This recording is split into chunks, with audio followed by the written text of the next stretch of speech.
Halo lo, apa kabar? Semoga selalu dalam keadaan sehat walafiat, tetap semangat. Kita ketemu di awal pekan bersama saya Hersbun Bonarif dan Bung Rocky Gerung. Bung Rocky, Presiden Prabowo membuat publik kaget ketika kemarin mengunjungi Pak Jokowi Solo. Dan kepada wartawan itu Pak Prabowo menyatakan mereka tidak bicara politik, tapi bicara ini dan itu. Apa ini dan itunya itu kira-kira? Ya, pada akhirnya orang bertanya, dan pertanyaan itu sangat politis. Apa yang dibicarakan oleh Pak Prabowo dengan Pak Jokowi di Solo kemarin? Atau bahkan lebih dalam lagi, untuk apa Pak Prabowo kata masih harus diterangkan di situ, pergi ke Jokowi di Solo, mengunjungi mantan presiden. Ini satu isu yang bisa membuat publik bertanya kembali tentang hubungan antara Prabowo dan Jokowi di dalam kondisi tumbuhnya atau merebaknya isu-isu yang hari-hari ini mendebarkan publik. Satu misalnya temuan hampir 1 triliun rupiah di rumah seorang pejabat Mahkamah Agung.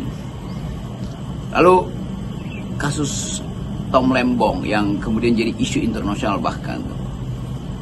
Jadi kalau kita coba untuk mengkonstruksikan pertemuan itu, tidak mungkin hanya sekedar kata Pak Prabowo ya cuman bicara-bicara aja tuh.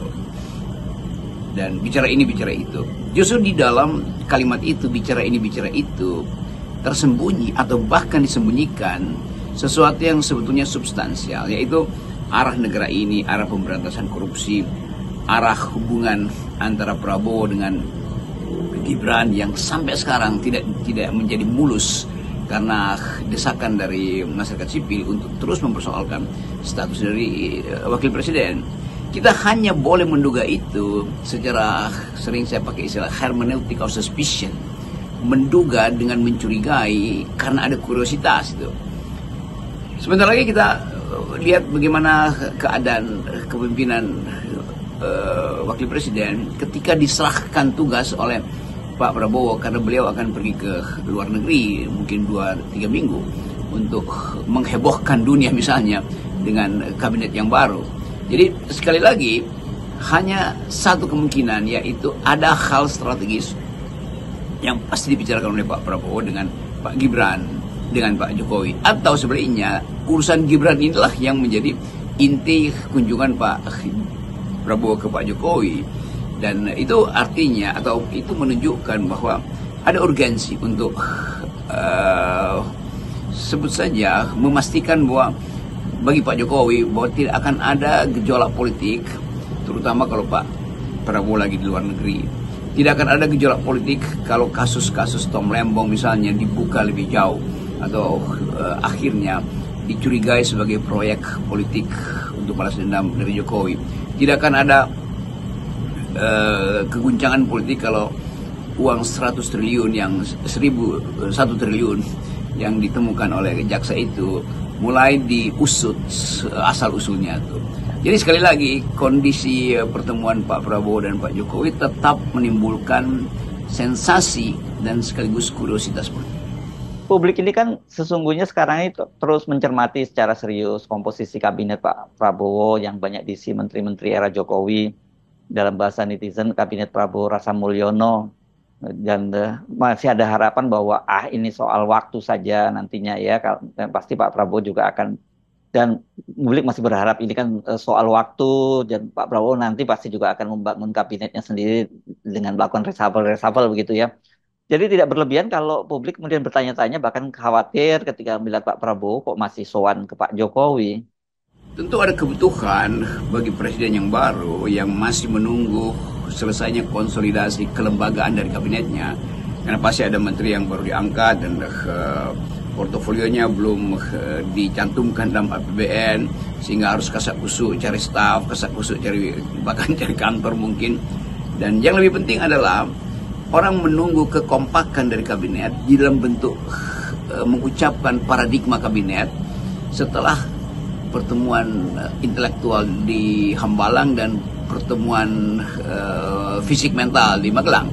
Kan pembekalan konseptual sudah diberikan oleh Prabowo dengan mengundang 8 orang pakar dunia, diikuti oleh menteri-menterinya, dan kita mau tunggu apa impact dari pelajaran 2 SKS di Hambalang itu yang memungkinkan kita membaca paradigma dari Kabinet Prabowo melalui interpretasi terhadap wawancara atau pikiran atau sinopsis yang diucapkan oleh para menteri kabinet.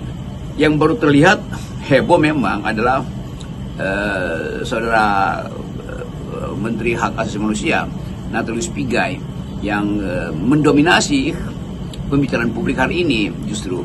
Dan Pak Pigai tentu punya semacam keinginan untuk segera mengeksekusi seluruh program dia berbasis pada pengetahuan yang dibekalkan pada beliau di Hambalang oleh Prabowo dan tim internasional yang mengulas banyak soal, mulai dari korupsi, hak asasi manusia, ekonomi dunia, sekuritas, global security. Jadi kalau kita tunggu misalnya apa yang akan diucapkan oleh para menteri di depan kamera pers setelah udah hampir 2 minggu setelah selesai pembekalan di 2 habitus itu, habitus Hambalang dan habitus Magelang. Jadi sekali lagi publik masih menunggu apa sih akibatnya kalau seseorang atau menteri-menteri ini diberi tugas oleh presiden dengan satu isu besar, yaitu Indonesia harus bebas dari kemiskinan, Indonesia harus bebas dari kedunguan. Kan itu dalil utama yang diucapkan oleh Pak Prabowo berkali-kali itu. Rakyat harus dimuliakan, rakyat tidak boleh mengalami pelanggaran atau sesuatu yang membuat dia tidak mampu berpikir tentang masa depan. Jadi putting people first, kira-kira itu sama seperti bukunya kampanye Bill Clinton, putting people first, dahulukan rakyat. Itu yang ada di dalam kepala Pak Prabowo. Jadi kita mau tunggu putting people first ini atau dahulukan rakyat ini berbentuk apa di Menteri Investasi, berbentuk apa di Menteri HAM, berbentuk apa di Menteri Sosial, berbentuk apa di Menteri Pertahanan. Jadi itu semua conditional yang kita tuntut untuk diterangkan pada publik, karena sudah 2 minggu kabinet dibentuk atau bahkan hampir 1 bulan, tapi belum ada semacam jalinan pikiran yang membentuk paradigma tentang kabinet. Tadi Anda menyinggung soal koordinasi kabinet, dan Anda melihatnya dari kasus Menteri HAM Natalius Pigai yang memang sangat viral banget ini karena dia minta tambahan anggaran sangat besar dan juga jumlah pegawai yang besar juga gitu, dan anggaran pemerintah nggak memungkinkan itu. Tapi saya ingin kembali ke soal Jokowi, karena sebelum Prabowo ke Solo kan juga ada sejumlah elit politik yang juga bertandang ke sana. Ridwan Kamil yang berlaga di Pilkada Jakarta itu juga sowan ke Jokowi. Sebetulnya mudah sekali, kita tinggal tunggu misalnya semacam joint session antara Menteri Pigai Hak Asasi Manusia dengan Menteri Investasi dan Hilirisasi Pak Rosan misalnya, untuk kasih semacam koordinat yang bisa memungkinkan orang mengerti, oh ya, di dalam upaya investasi dan hilirisasi itu pasti akan ada masalah hak asasi manusia. Misalnya soal percepatan investasi itu akan mengakibatkan kerusakan lingkungan. Kan mesti ada semacam keterangan bersama tuh, bahwa hilirisasi itu juga mesti dijaga. Jangan sampai hilirisasi itu menimbulkan ekses-ekses sosial, karena kesenjangan mungkin akan terlihat dalam prosedur pengambilan keputusan misalnya. Jadi mestinya ada semacam sebut aja common reason, itu alasan bersama atau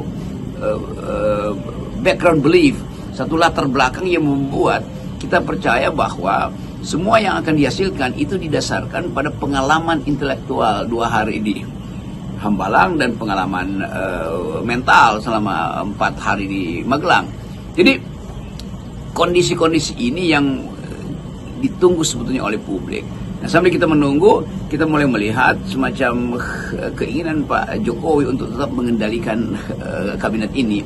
Padahal sebetulnya etika politik sudah bekerja bahwa beliau harusnya tidak boleh lagi mencari semacam kesempatan untuk muncul sebagai tokoh politik. Kan dia harusnya udah bertapa itu. Tetapi kita masih lihat bagaimana orang semacam Ridwan Kamil memerlukan masih membutuhkan relasi dengan Jokowi, lalu Jokowi mungkin akan mengajak tim suksesnya yang dulu itu, buzzer-buzzer itu, untuk memulai lagi praktek yang pasti orang akan anggap sebagai cawe-cawe. Jadi kesempatan kita untuk melihat apa sebetulnya yang jadi kimia baru di dalam kabinet ini, itu kimia yang diaglutinasi oleh Prabowo sebagai yang mengentalkan isu-isu kabinet hari ini belum bisa kita dengar. Nah, yang kita bisa lihat adalah kunjungan Pak Prabowo ke Pak Jokowi, dan kita nggak tahu itu apa, demi apa, untuk satu persiapan menghadapi tekanan internasional.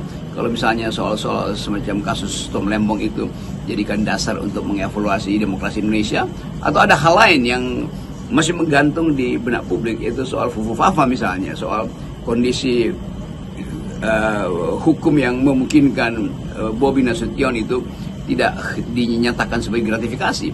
Jadi kelihatannya semua isu publik itu ada di depan mata Prabowo, dan Prabowo masih cari cara untuk address the whole issues of the town. Semua isu yang berkembang di pojok-pojok kota yang dibicarakan publik. Dengan banyaknya elit politik yang sowan ke Jokowi, maka sorotan kamera itu akan tetap tertuju kepadanya. Dan ini kan sebenarnya yang jadi candu buat Jokowi. Jadi sudah dipastikan bahwa Jokowi akan tetap cawe-cawe dan nggak mungkin jadi pengamat lingkungan seperti yang dia katakan kalau nanti lengser jadi dari presiden. Apalagi kemudian lengser dari Prabon dan Madek Pandito. Jokowi kelihatannya tidak akan memilih itu menjadi Pandito. Buat dia lebih menarik untuk terus cawe-cawe di dunia politik. Ya, kita balik pada dalam jurnalisme kan ada prinsip sesuatu itu jadi pembicaraan umum, jadi talk of the town, itu jadi urusan semua orang yang hidup di isu-isu publik, dan sesuatu harusnya dibicarakan juga sebagai sesuatu, talk the talk. Nah, kira-kira itu prinsipnya. Bicarakan apa yang sedang dibicarakan, ya itu. Tapi itu tidak kita bisa peroleh karena Pak Prabowo hanya mengatakan ya kita ngomong ini itu, dan Jokowi seperti biasa ya tentu dengan kalimat-kalimat ngambangnya itu akan sekedar memberitahu ya tidak tahu kok tanya saya. Tetapi bagi publik ada tuntutan yang makin lama makin direktif itu, yaitu terarah pada isu-isu yang hari-hari ini gempar dibicarakan publik. Pertama tentu tentang tadi impact dari penangkapan atau aktivitas kejaksaan yang akhir-akhir ini terlihat berlebih. Tapi kita mau tunggu apa sebetulnya ekses dari keberlebihan atau inisiatif yang berlebih dari kejaksaan. Kita sebut ini berlebih karena tiba-tiba ada seri penangkapan orang yang dituduh sebagai koruptor, dan dalam balancing isu itu kita mau lihat juga isu yang juga harus diadres dengan cepat oleh Pak Prabowo soal tetap ada tuntutan untuk mempersoalkan kedudukan Gibran, karena itu adalah hal yang kita lihat masih beredar di sosial media tuh. Jadi sekali lagi sambil memperhatikan kondisi politik kita yang masih ingin mencari tahu apa sebenarnya yang dibicarakan di talk the talk yang dibicarakan di rumah Pak Jokowi yang dikunjungi oleh Pak Prabowo. Sambil menunggu kepastian-kepastian itu, kita hendak pastikan bahwa negeri ini sudah diucapkan berdasarkan prinsip keadilan sosial dan prinsip pemerintahan yang bersih oleh Presiden Prabowo. Sekarang masalahnya adalah apakah gagasan besar itu bisa juga diterapkan pertama-tama pada kabinet yang sekarang, yang sebetulnya isinya adalah banyak orang yang tidak bersih di situ sebetulnya.